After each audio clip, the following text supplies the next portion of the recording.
예수님이 부활하셨어요. 부활하신 예수님께서 배반하고 도망갔던 베드로에게 대화하는 진실한 첫마디가 뭔지 아세요? 뭐 얘기했어요? 와서 초밥 먹으라. 연쇄 살인범이 있었어요. 그 엄마가 따뜻한 밥과 아들이 정말 좋아했던 반찬을 만들어 가서 그 면회장에서 엄마가 그 아들에게 말한 거예요. 얘야, 초밥 먹어라. 할렐루야. 어떤 남자가 남봉꾼이에요.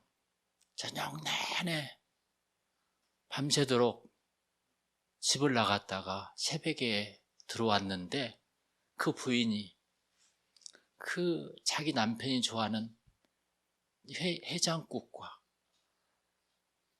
고등어, 자반고등어를 다 구워가지고 여보, 해장국 드세요. 얼마나 참 뭐라고 말할 수 없는 표현이죠? 그렇죠? 바로 그런 거예요. 이게 와서 초밥 먹어라. 이 부활의 아침 초청과 환대, 이 hospitality 속에 우리들의 삶이 모두 들어가 있어요. 우리는 그런 존재였었어요. 3절에 보니까 예수님이 죽으셨어요. 3년 동안 따라다녔지만 그 희망과 소망도 다 깨져버렸거든요. 그래서 그 3절에 시몬 베드로가 고기나 잡으러 가야지 이제. 고작 생각한 것이 예수님을 배반하고 예수님을 부인하고 고기 잡으러 가는 것이었어요. 그래서 고기 잡으러 간다니까 제자들이 다 따라 나섰던 거죠. 그러니까 저들은 모든 것을 잊고자 다시 고깃배를 타고 바다로 나간 것입니다. 그들의 꿈이 깨진 것이죠. 그들의 어깨는 쭉 켜져 있고요. 얼굴에는 빛이 없었어요. 더 슬픈 것은 그곳에서 그물을 내렸는데 단 한 마리도 잡지 못했어요. 참으로 허전했어요. 비전도 깨어지고 용기도 깨어지고 열매도 없는 그 상황이었습니다. 우리들은 지금 어떤 모습입니까? 혹시 그러한 상황 아닙니까? 부활의 비전이 있습니까? 절대 고난이 없이 평화가 없는 것이 이 세상입니다. 우리가 지난 일주일 동안 고난주간을 거치면서, 사순절을 거치면서 부활절이 있습니다. 대림절이 있으면서 기다리면서 크리스마스가 있는 것입니다. 아무것도 없이 그냥 부활주일 크리스마스가 있는 게 아니에요. 반드시 인간에게는 고통의 강 두 개가 있다고 그랬잖아요. 하나는 홍해강이었고 하나는 요단강입니다. 그 홍해강을 건너야 신광야가 나오고요, 요단강을 건너야만이 가나안 땅이 나오는 것입니다. 그런데 그 두 개의 고통 없이 어떻게 우리가 하나님의 나라에 들어갈 수가 있겠습니까?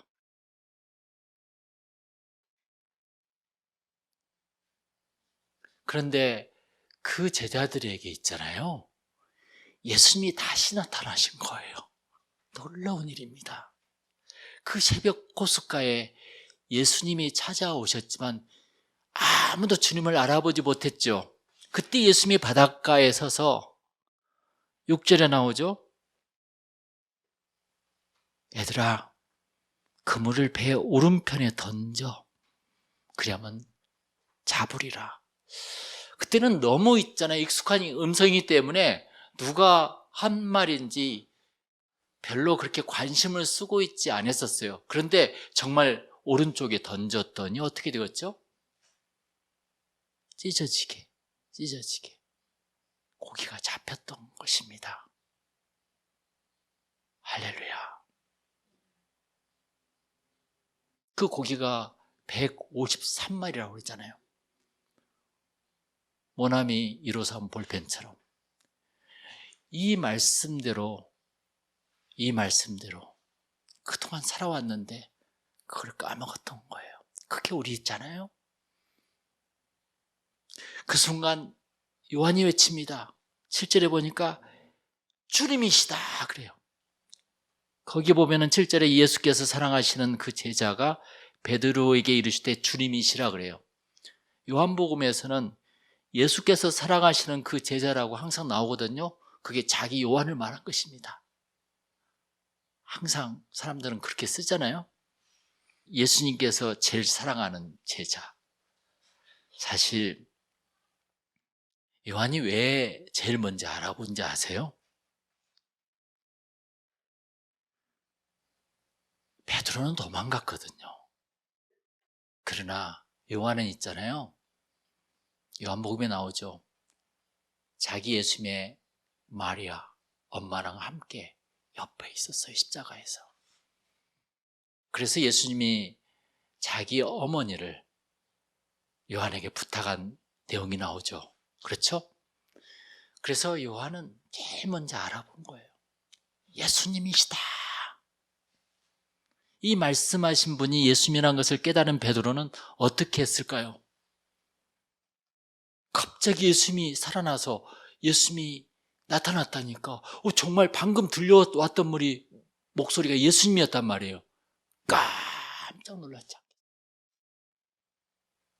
여러분 얼마나 놀랐을까요? 베드로는 겉옷을 입고 빨리 바다 위로 뛰쳐들어갑니다. 쫙 예수님 형상이 보이거든요. 백야드 헤엄을 치고 걷고 물이 첨벙거리면서 주님께로 달려갑니다. 왜 그랬을까요?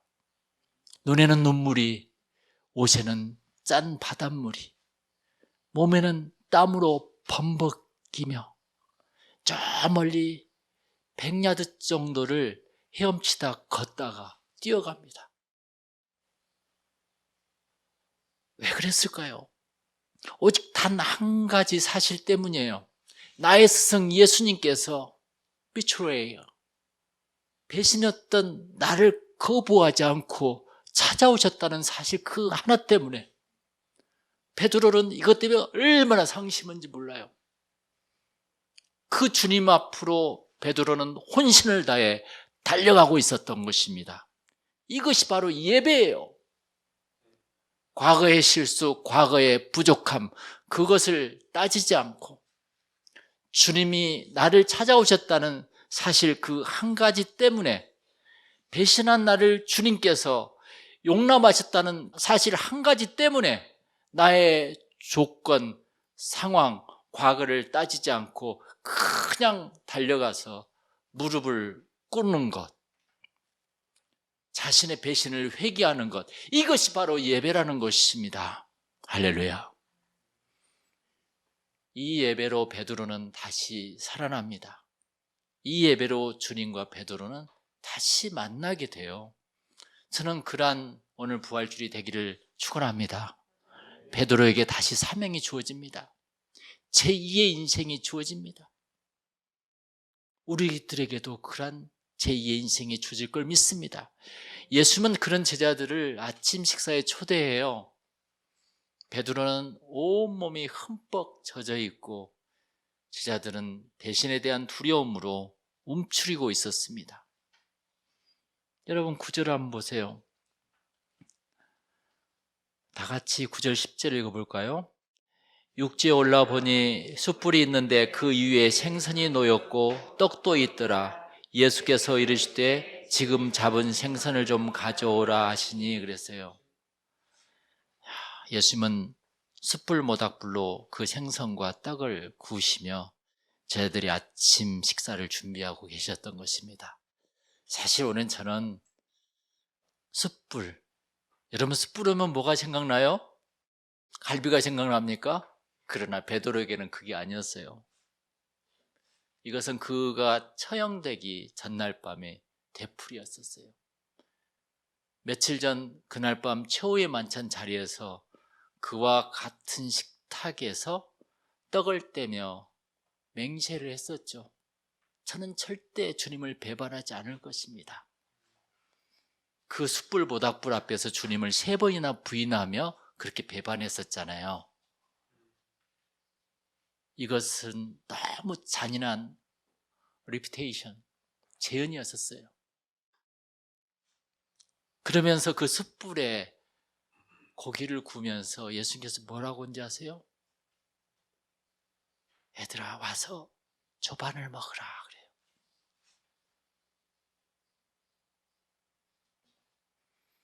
아까 연쇄살인범 엄마처럼 밤새도록 외도하고 이제 돌아온 남편에게 여보 아침 들어요 해장국에 하는 아내의 마음을 봅니다. 저들은 말없이 주께서 주는 생선과 떡을 받아 먹습니다. 조용했어요. 그런데 이상하니 그 생선과 떡을 받아 먹었는데 그 제자들 머릿속에 과거의 오병이어 기적이 생각난 거예요. 보리떡 5개와 물고기 2마리를 가지고 5,000명을 먹인 회상이 생각난 거예요. 아, 그랬었지. 우리가 이걸 잊고 있었어. 다시 제자들의 서서히 손에 힘이 주어지기 시작한 것이에요. 모든 것이 회복되고 있는 것입니다. 예수님은 배반의 죄책감과 깨어진 비전을 회복시켜주고 계시는 거예요. 그 좋으신 예수님이 지금 어디 계세요? 우리 곁에 계시다는 것입니다. 할렐루야. 그때 예수님은 제자인 베드로에게 묻습니다. 17절 보세요. 너는 나를 사랑하느냐? 몇 번 물어봐요? 3번이나 물어봐요. 베드로가 몇 번 부인했죠? 3번 부인해요. 마치 베드로가 3번 그를 부인하고 도망쳤던 상처를 건드리듯이 눈물로 범벅인 베드로는 내가 주님을 사랑하는지를 주께서 아시나이다. 겨우 모기만한 소리로 이야기한 거예요. 여러분, 이 질문은 사랑에 대한 재확인이 아닙니다. 예수님은. 우리는 확인하고 싶을 때가 있잖아요. 여보, 정말 나를 사랑해? 예수님은 그런 분이 아니시죠. 제자들의 배반과 부인에 대한 회복을 시켜주고 계시는 거예요. 사랑을 빼앗겨버린 제자들에게 다시 사랑할 수 있도록 예수님은 사랑을 되찾아주고 계시는 거예요. 그게 뭔지 아세요? 이게? 그래, 너는 나를 다시 사랑할 수 있어. 할렐루야.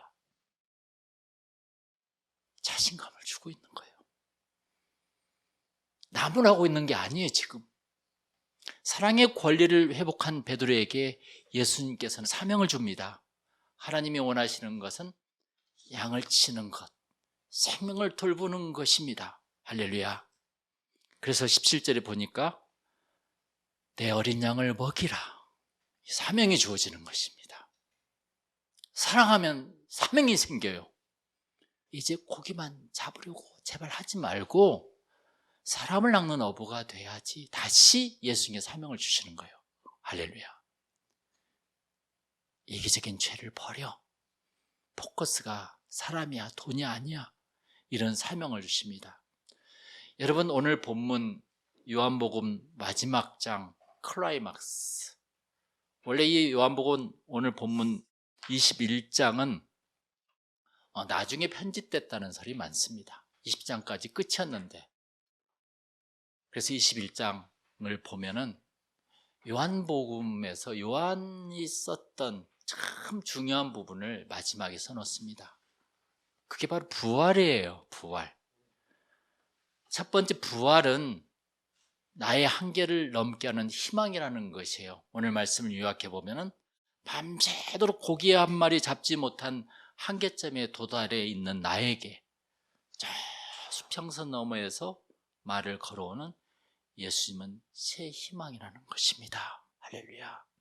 죽을 만큼 어려운 상황에 닥쳤을 때 그 한계를 넘겨줄 분은 예수님이시라는 것입니다.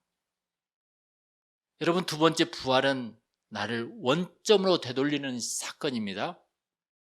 배신의 강을 뛰어넘어서 나는 너를 여전히 사랑한다, 이거예요. 여기서 너는 나를 사랑하느냐의 질문은 사랑의 확인이 아니라 뭐라고요?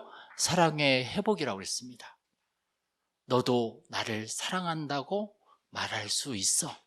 그 죄책감 버려, 이거예요. 배신이라는 죄책감을 없애주고 사랑의 권리를 회복시켜주는 사건이 부활의 사건입니다. 여러분, 세 번째, 부활은 새 삶의 출발점입니다. 내 양을 치라. 이제는 양들은 이기적인 것입니다. 나를 중심해서 나를 위해 살았지만 나를 희생물로 여기고 이제는 남을 위해서 사는 것이야. 할렐루야. 모든 잘못은 나 때문이지 너 때문이 아니야. 이렇게 만든 사건이에요. 그래서 소명이 생기고 사명이 생기는 것이 부활 사건입니다. 양을 치라. 우리 다 같이 양을 치라. 직장의 양들 많죠. 학교의 양들 많죠. 선생도 상사도 윗사람도 모두 양들입니다. 우리들에게는. 할렐루야. 그 이기적인 그들을 섬겨라, 이거예요. 마지막 네 번째, 오뚜기처럼 일어서는 사랑의 사건이 부활입니다. 예수님의 부활은 실패자들의 일어섬의 디딤돌이었습니다. 부활한 예수가 처음으로 찾은 사람은 자기를 버리고 멀리 떠나버린 실패한 제자들이었어요. 그것은 복수하기 위함이 아니라 내가 너희를 사랑하고 있다 한다, 이것을 보이기 위한 것입니다. 오늘의 부활의 아침에 세상의 바다로 나가 헛된 그물질을 하고 있는 우리들을 향해 아침 식사를 준비하시는 예수님을 만나시는 부활줄이 되시기를 축원합니다. 할렐루야. 우리 다 같이 기도하시겠습니다.